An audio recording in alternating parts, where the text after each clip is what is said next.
Shalom Brajá, hoy estamos en el día jueves 16 de Heshvan, año 5783. Estamos aquí en Kiryat Sefer, Modernidad, Israel. Hoy, si Dios quiere, vamos a comentar algo Leilul Nishmat de la Rabbi Menachem Shach Zatzal, que hoy es la fecha de su fallecimiento. Para empezar, entonces voy a comentar, siento que la Biblia Jaim hoy también es mi cumpleaños y quiero también primero que nada agradecer a toda la gente en Facebook que me felicitaron por mi cumpleaños y me desearon a mi Besín, que yo todas sus peticiones y también lo bendiga a ellos. Entonces, siento que hablé con el Rav Shwetz y me dijo que hoy en día es un día de introspección. Entonces, y también uno tiene que fijarse lo que está haciendo en su vida. Estos poco llevan 46 años, al Mea Besrim. Entonces quiero compartir los libros que hemos editado en nuestra editorial. Y después en el final, entonces vamos a comentar algo de uno de los libros que editamos justamente de Rav Shach, con sus enseñanzas que las sacamos del libro Bizarat Esh, de su Mishamesh Bakodesh, que se llama Rafael Wolf. Entonces voy a mostrar brevemente los libros que sacamos en nuestra editorial, agradeciéndole a Dios por el mérito de poder sacar libros de judaísmo y ayudar a la gente, especialmente a aquellos que no saben hebreo bien. Entonces voy a mostrarlos brevemente. Entonces el primer libro, uno de los libros que sacamos es Los preceptos para toda la humanidad. Está basado en el Rambam, Leyes de Guerras y Reyes. Explica justamente los 7 preceptos que hay para toda la humanidad y cómo se aplican en ese tiempo. Que una de las leyes interesantes que hay en el libro, que generalmente cuando la publico en mi página, entonces siempre me preguntan de dónde lo saco, es que a un Ben Noach se les permite comer sangre de un animal vivo. Ahora, obviamente que a un judío está prohibido, toda sangre está prohibida comer. Entonces, ¿por qué a un Ben Noach se le permite? Entonces, eso está explicado un poco en la Gemara, que se explica que lo que a los Ben Noach les prohibieron es el miembro de un animal. La sangre no se considera que es un miembro y por lo tanto entonces está permitido. Entonces, ese es el libro de los preceptos para toda la humanidad. Después tenemos este libro de Musar y de Alajá, que se llama Shulchan Alevavot, de Rav Glick, un libro muy interesante. Después tenemos Rosh Hashanah, tenemos Pirkei Avot, capítulo 1, 2 y 3. Después tenemos este libro que es un compendio de los 4 libros de Rav Shlomo en un solo tomo. Las leyes en el hogar, reflexiones de la parashá, conoce tus raíces y justamente Pirkei Avot en un solo tomo. Después tenemos el libro las leyes en el hogar, leyes muy interesantes como las leyes de Jalá, Yehud, casamiento, Pidyon Aben, Brit Milá. Después tenemos este libro que está basado en las charlas que Rav Shlomo hizo cuando era rabo en Sudáfrica, hace unas décadas. Después tenemos este libro de la Parashat Shavua, reflexiones para la Parashá, de Bereshit hasta Besot HaBrajá y festividades. Después tenemos este libro, versículos para fortalecer la fe en Dios, como lo ven acá, es hebreo y español, traducido. Entonces después tenemos la Mishnah, uno de los pocos libros que tenemos en tapa dura, en la Mishnah, tratado de Shvi'it, de año sabático. Después tenemos la Mishnah, tratado de Bikurim, de las primicias. Otro libro que tenemos en 2 formato tapa blanda, El arte de educar, que son enseñanzas de Rabbi Ben Zimmerman, que fue un mejanej muy grande, un educador muy grande, 28 años, en el Talmud Torah de Kamenitz, en Jerusalén. Y esta es en tapa dura, es el libro original, que esta es la edición que sacamos el año pasado. Esta es la edición que sacamos hace 11 años, más o menos. Después tenemos este libro de la felicidad en el hogar, que son consejos para matrimonios. Después tenemos de Rabbi Yehuda Boyer, resumen de las leyes del año sabático y resumen de las leyes de pureza, como ven acá. Después tenemos de Rav Shimshon Brisker, tenemos que la conversión, explica la visión de la Torá de la conversión al judaísmo, el libro de Yonah y las raíces judías. Después tenemos este libro que son 4 libros juntos, que es la conversión, Israel, el florecimiento, Kiddush Hashem y la Kipá iluminando un camino, se llaman Tus Horizontes, y son 4 libros de Rav Shimshon en un solo tomo. Después tenemos este libro Kuyashé, como ya lo mencioné, que habla de precepto de santificar el nombre de Dios, la Kipá, como su nombre lo dice, explicamos un poco la Kipá. Israel, el florecimiento, son profecías que se cumplieron y que Besat Hashem se van a cumplir.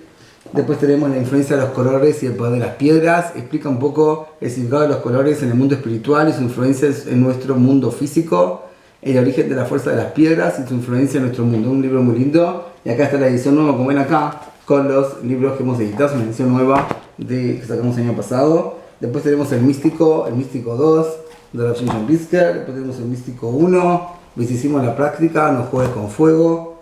Después tenemos también de Rav Brisker, sepa lo que responder.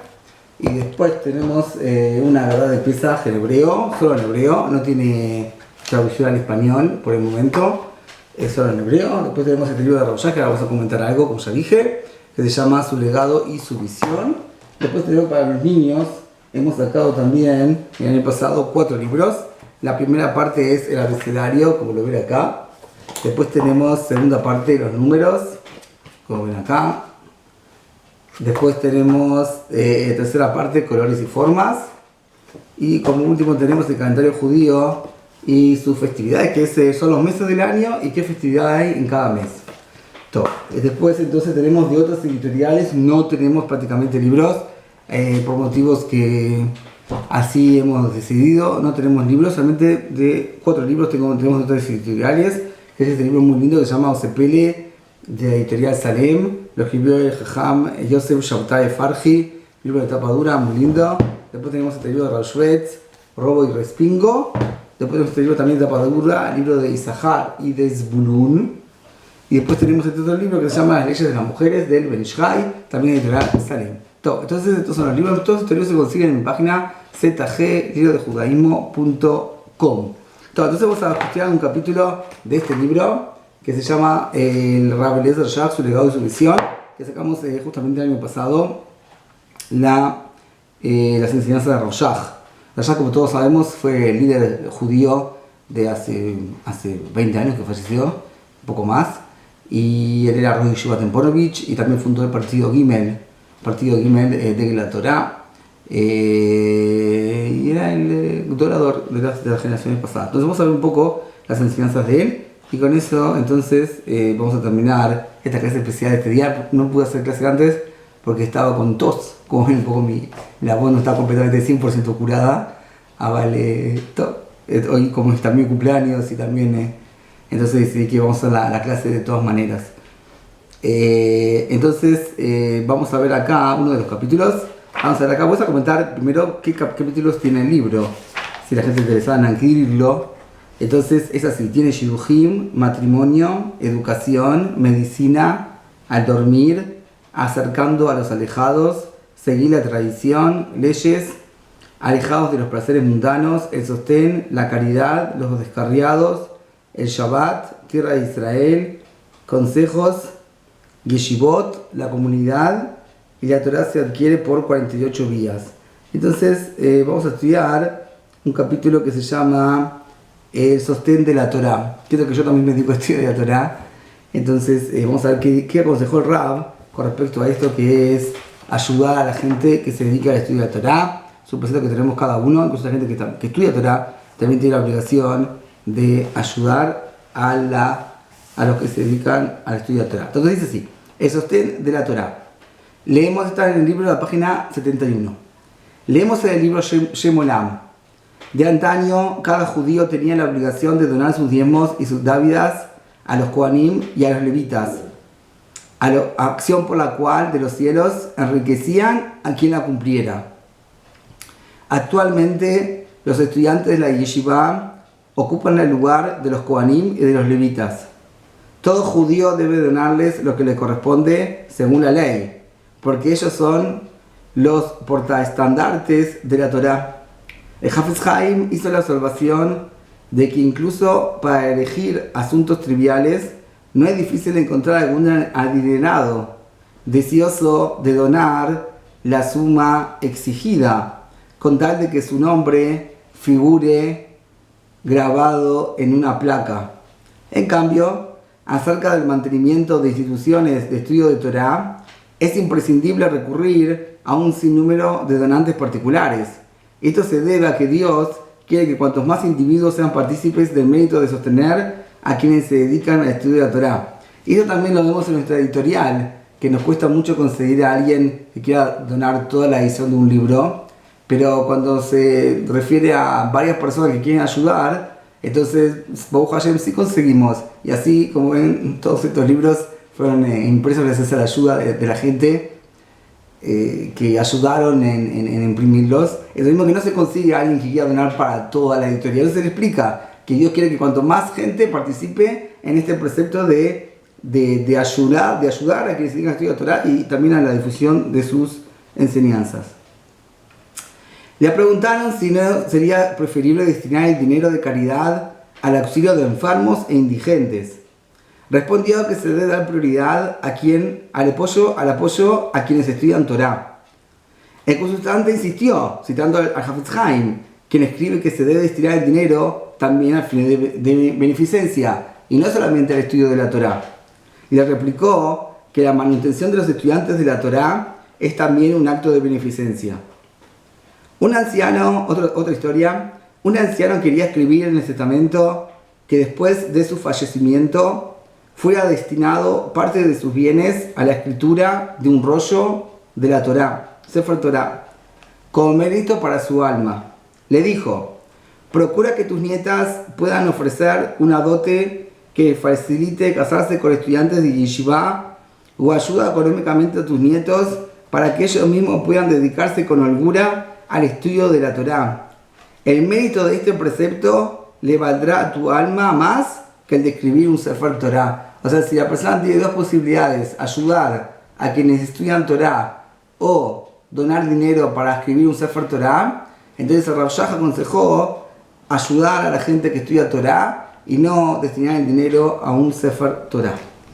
Quien pueda hacer ambas cosas, haz allá, pero el que no puede, entonces la prioridad está en los estudiantes de la Torá.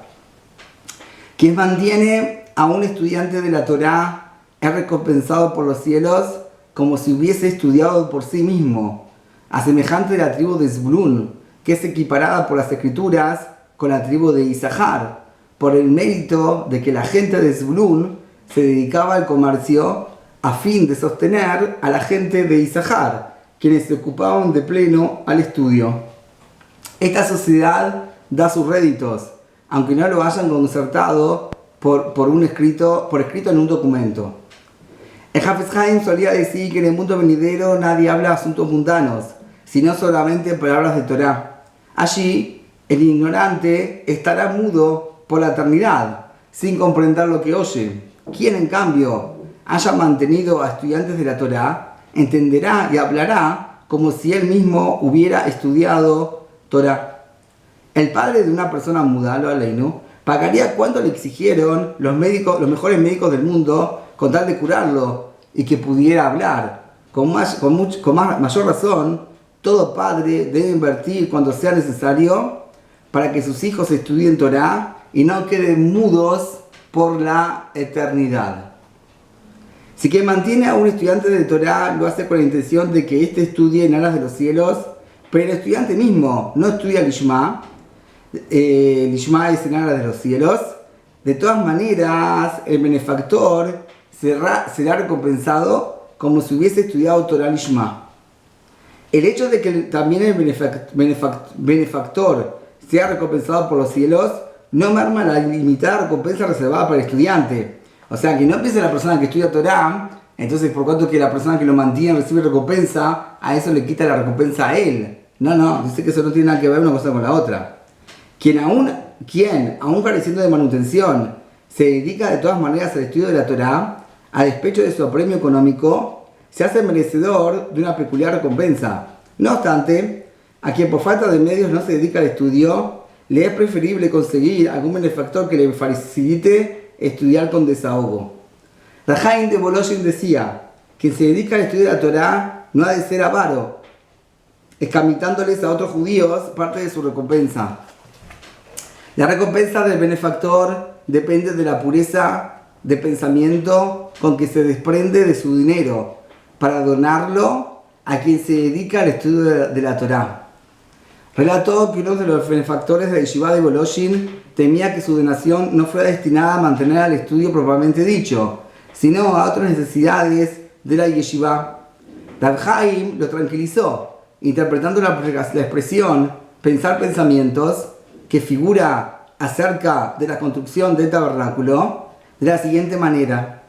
En el tabernáculo había diversos utensilios, entre los cuales el arca sagrada era el de mayor santidad, por lo que cada israelita de los que habían donado oro exigía que su dádiva fuera utilizada en la construcción del arca.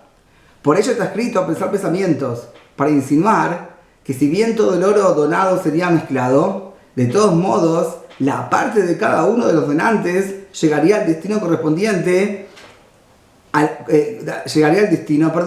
correspondiente a la pureza de su pensamiento en el instante de la entrega. Otro caso, el precepto de mantener a los estudiantes de la Torá es el único en toda la Torá que garantiza a quien la cumpla la recompensa reservada para quien la estudia. El precepto de mantener a la Torá como Isahar y Zulún lo cumple tanto quien dona a un Talmud Torá, a una yeshiva o a un kollel. En la segunda edición del libro Avi Ezri, escribe el rabino en la introducción: oía Hafetz Haim asegurando que actualmente no existen mayores preceptos que los de estudiar la Torá y mantenerla. Está escrito en el libro Bnei Isahar: a quien mantiene el estudiante de la Torá en este mundo, en el mundo venidero le enseñarán la Torá, aunque en este mundo no haya sido capaz de estudiar. Cierto benefactor que solía donar sumas para mantenimiento de la Torá le solicitó una bendición. Le dijo: quien mantiene la Torá es bendito y no necesita mis bendiciones. A quien mantiene a la Torá se lo considera como si fuera un rabino, a cuyo fallecimiento está permitido pronunciar un esped panegírico incluso en el mes de Nisan. Uno de los alumnos, hijo de un donante residente fuera de la tierra de Israel, oyó que el rabino enaltecía la importancia del precepto de mantener la Torá y que en el mundo venidero se le considerará como si él mismo hubiese estudiado. El alumno reaccionó que consiguientemente le convendría ir a trabajar con su padre para mantener a los estudiantes. Le replicó que de todos modos no es lo mismo que estudiar propiamente dicho. Está escrito en el Shulchan Aruch, Yoreh Deah, Simán 246, que no puede estudiar porque no sabe estudiar o por sus ocupaciones mantendrá económicamente a los demás. Ramó agrega: y se le considerará como si él mismo hubiese estudiado. Se permite que una persona estipule con otra que éste se dedicará al estudio de la Torá y aquel lo mantendrá económicamente y se repartirá la recompensa por el estudio. Pero quien ya se dedicó al estudio de la Torá no puede vender la recompensa por lo que ya ha estudiado a cambio del dinero que el otro le dé. O sea que mientras que la persona se dedicó al estudio de la Torá y no se hizo un gran rabino, lo quieren ayudar, está bien. Pero si después el rabino ya estudió y la persona quiere compartir con él lo que ya estudió antes, eso no va. Se acostumbra a concretar este convenio escriturando un contrato entre el estudiante y el benefactor. No obstante, aunque no se haya escriturado el contrato, de todas maneras se le considerará como si él mismo hubiese estudiado, como ya mencionamos anteriormente, que escribir el contrato no impide el contrato propiamente dicho. La finalidad de escribir el contrato es de comprometer a ambas partes, alentándolos para que no dejen de cumplir lo estipulado, cada uno su parte en el convenio. Otro motivo por el cual se escribe el contrato es para que el estudiante no se avergüence por la ayuda monetaria recibida. Sea como fuere, el rabino escribía contratos entre estudiantes de la Torá y sus respectivos benefactores. Quien se dedica al estudio de la Torá ameritará en el mundo venidero a sentarse en la yeshiva celestial, en compañía de los más ilustres eruditos de la Torá de todas las generaciones. También quien mantiene a un estudiante de la Torá ameritará sentarse allí en compañía de los patriarcas, los ancianos, los profetas, los sabios de la Mishnah, los sabios del Talmud, los Geonim, etc. Y conversará con ellos acerca de asuntos de la Torá como si los hubiese estudiado por sí mismo. Así entonces vimos acá un poco las palabras de Maran Rav Shach Zatzal, que hoy es el día de su Yotzar. Entonces, con esto que tengamos todos, Shabbat Shalom, ya siempre digo Shabbat Tov, pero estamos mañana ya de Shabbat. Entonces que tengamos Shabbat Shalom, hijo de Shtov y buenas noticias. Y si Dios quiere, entonces seguiremos con nuestras clases, Besot Hashem, que nos sentamos bien y que podamos hacer las clases este Motzai Shabbat, Besot Hashem. Y bueno, todo lo mejor, como ya en resumen, entonces en la primera parte del video entonces expliqué y mostré los libros que hemos editado. Y la última parte, entonces explicamos estas enseñanzas impresionantes de Rav Shach, de uno de los libros que editamos, que se llama Rav Eliezer Shach, su legado y su visión. Entonces se pueden conseguir en mi página zglibrodejudaismo.com y cualquier consulta pueden hacerlo a mi mail, que es a052-761-697 @gmail.com. Call to Leitrot.